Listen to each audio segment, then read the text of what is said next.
Deep in the earth, they scratch, scrape and shovel. Only the coal miner knows the true cost of the commodity we call coal. Here in Queensland, coal is sometimes called black gold, and it's a title that's well deserved. Each year, Queensland's coal exports earn around $8 billion, and the coal mines directly employ nearly 11,000 people. While it's good to celebrate this coal-driven prosperity, we need to recognise it didn't come easily. Behind most coal mining operations lay years of struggle and toil. This is certainly true here in Collinsville, a town built on struggle, strife and mateship. Collinsville's coal mining story began in 1866, when a government geologist recognised the potential of the region's coal deposits. Although this report stimulated interest in the region, Collinsville's isolation restricted coal mining operations for many years. Finally, in 1922, a railway line connected Collinsville's coal mines with the port at Bowen. From that time, Collinsville established itself as an important and sometimes controversial coal town.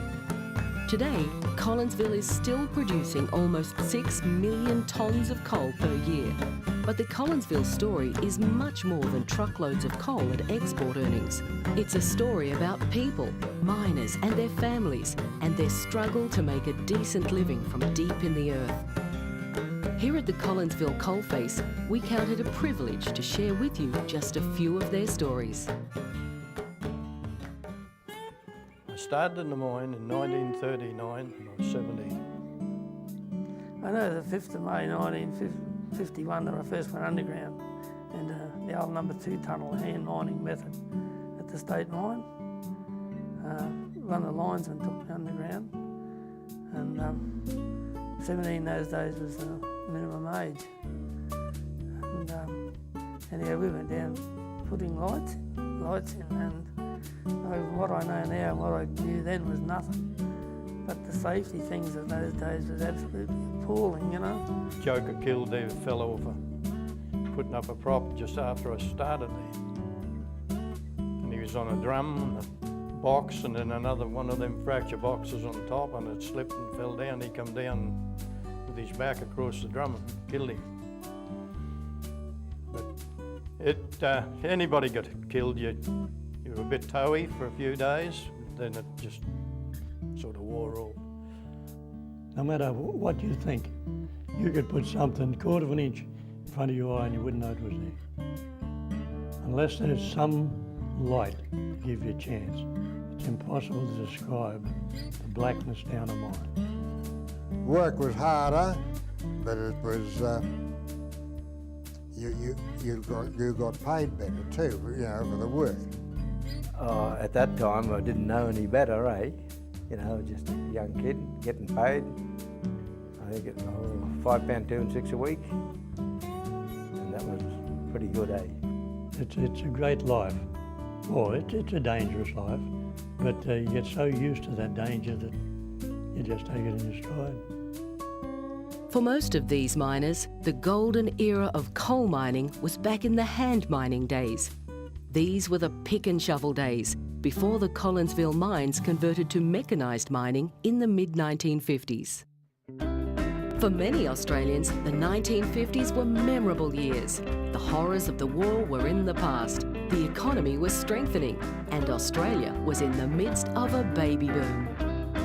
Here in Collinsville, where life revolved around the mines, the miners and their families enjoyed an unusual sense of solidarity. It was a time when words like mateship and community had real meaning, but at the same time, they were doing it tough. We just had some wonderful times, you know, we had some funny times. Lots of funny things happened, but we just had some wonderful times. Companionship, and everyone's your friend. Well, we danced at least 4 nights a week. There was dances on, and there was movies Wednesday, Friday and Saturday. But of course we never went to movies Saturday, we always went to dance. So that's what you did. There was cricket, football, tennis, you know, everything. And we all played all our sports. The women too, so we never had any worries about that. It wouldn't matter what you wanted. If you needed help in Collinsville, someone will help you. If they know you need help within hours, they'll have help there at your door.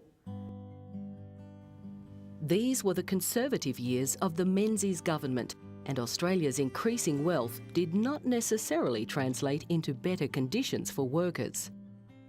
We went on strike for everything. We had to go on strike to get anything. Oh, if you're a miner in those days, you always suffered. You had to try and get conditions for safety, you know, money, that sort of stuff. In our first few years, I reckon we'd be flat out working 7 months a year because they'd never give you anything. You had to battle. Oh yes, well you had to join the union when you started in the mine, and it was probably the best thing that we ever done, you know, because everybody you've seen today was a member of the union. And I don't think any of us have ever had a bad word to say about it, because it stuck by us, and we were known as a union town. 1952 we went on strike for better wages for the coal that we were filling, and to us it wasn't enough to keep things going, and so we eventually won out. In those early years, you were just fighting for everything. Didn't matter what it was. Like they were really fighting for better conditions, more pay, better hours. It didn't matter. They were just trying to get back, you know, trying to get some normality into the world. So they did a good job. No two ways about that. That was the only way you would ever get anything out of the boss, because otherwise he just turns a deaf ear like me, Leffy. He'd turn his deaf ear to you and hear nothing, and he wouldn't go through it. And I had an envelope purse, and I put a spanner in it, and I thought, well, if I'm going to be arrested, I can hit someone with that. I'm too small to... So your fight was in you, the fight was there. Understandably, the workers' unions and the leaders of industry and government were often in conflict.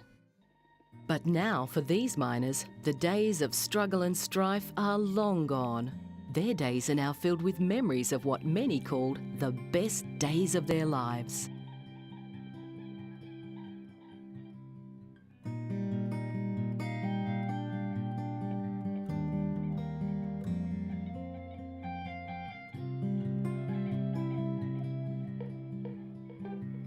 Well, old fellow, you're in clover, now your mining days are over, and time, old mate, is all you have to spend. Through 46 long years of toil and sweat and tears, you saw it through to stay right to the end. Do you recall the scene when you were just 14, in working clothes and boots all fine, and a mother's teardrops starting for her pride and joy departing, to seek his fame and fortune down a mine?